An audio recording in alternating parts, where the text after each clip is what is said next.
यदि कारबाही नै गर्नु छ भनेदेखि सनातन धर्मको विरोधी, सनातन धर्मलाई एकदम सिद्ध्याउनलाई लागि परेको रामपाल जस्ताको किताबको विरोध गर्नुहोस् न। बरु रामपालको किताब प्रचार गरिरहेछ भने उनीहरूलाई तपाईँ प्रतिबन्ध लगाउनुहोस्, एकजुट हुनुहोस्। अब यस्तो राम्रो किताब प्रचार गर्न लागिरहेलाई यो पनि रामपालको, साउनमा आँखा फुटेको गोरुले सधैँ हरियो देख्छ भने जस्तो के हो यो? सबै रामपाल। अब जो पनि टीका लगाएको आयो, जो पनि चाहिँ अब हरे कृष्ण हरे राम भन्दै आयो, राधे राधे भन्दै आयो, ल यिनीहरू पनि रामपाल। अहिले त यो छ प्रवृत्ति।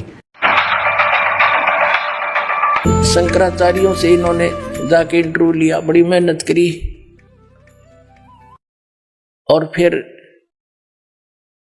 उसको चलाया। दास ने फिर उनकी धोती सी धो दी सारे की, कख नहीं पाया और सब पे आध्यात्मिक ज्ञान चर्चा चला दी और उनके मुंह में जबान नहीं रहा, सदमा सा हो गया सबके, सांस नहीं काटते। बोलो बताओ, या तो मैं गलत कह रहा हूं तो बताओ रामपाल गलत कह रहा है बताओ कितने चूज हो गए वो सारे।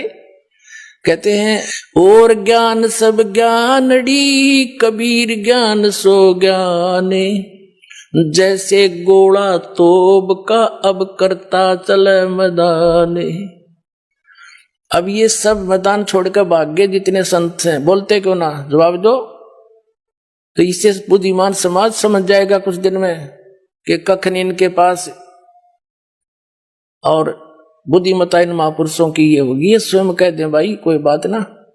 देखो वही सदग्रंथ है जिनको मानते थे, उन्हीं में प्रमाण दास ने दे दी। ये सच्चाई है तो इन्होंने भी कहना चाहिए इस बात को। और कोई इसमें हार जीत नहीं होया करती, हार जीत तब मूर्ख आदमी बना करे।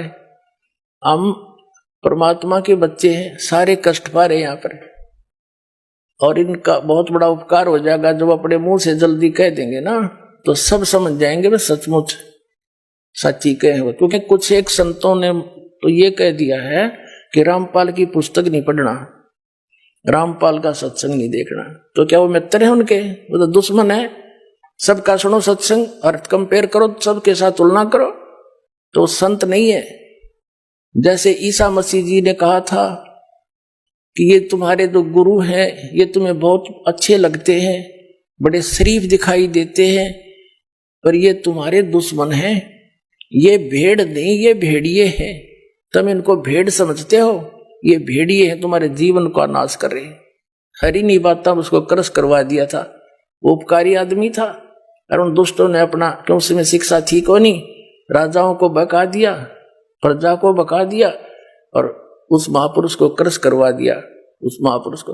और वही तरीका दास के साथ अपनाया था करुत्था कांड कराने के लिए। लेकिन अब मालिक का साथ था हमारे, और उसका वचन था, प्रमाण हमारे साथ थे, सीडी हमने बनाकर समाज में भेज रखी थी। तो वही काम दास के साथ करना था। करुत्था कांड झूठ झाट बोल कर, अफवाह फैला के, इतना अफवाह फैला दी जब समाज में मुझे मारने के लिए कि इसको मार भी देंगे तो जनता नहीं कहेगी ठीक हो गया, निकम्मा आदमी था, मारना चाहिए था। उसी उद्देश्य से उन्होंने फिर आक्रमण किया करोथा आश्रम पर।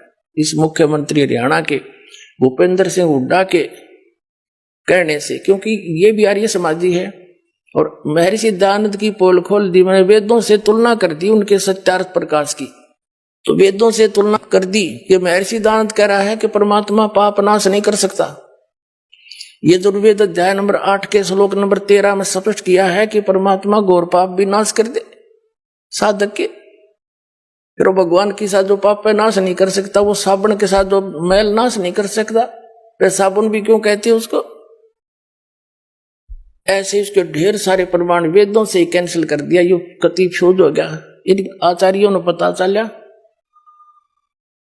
कि ईब तुम्हारी रोजी रोटी जावेगी, जय हमारे अनुयायियों को पता लग गया। इसलिए इन्होंने उनकी जनता का दिमाग बदलने के लिए मेरे को बदनाम करा, छक्के इतना बदनाम कर दिया कि घर के भी नफरत कर दिया आदमी थे, जो इतनी भी झूठ होती हमारे अंदर। लेकिन आज वही रामपाल है, शिखर में जाएगा यो ज्ञान। हाँ, पता लग जाए सबको।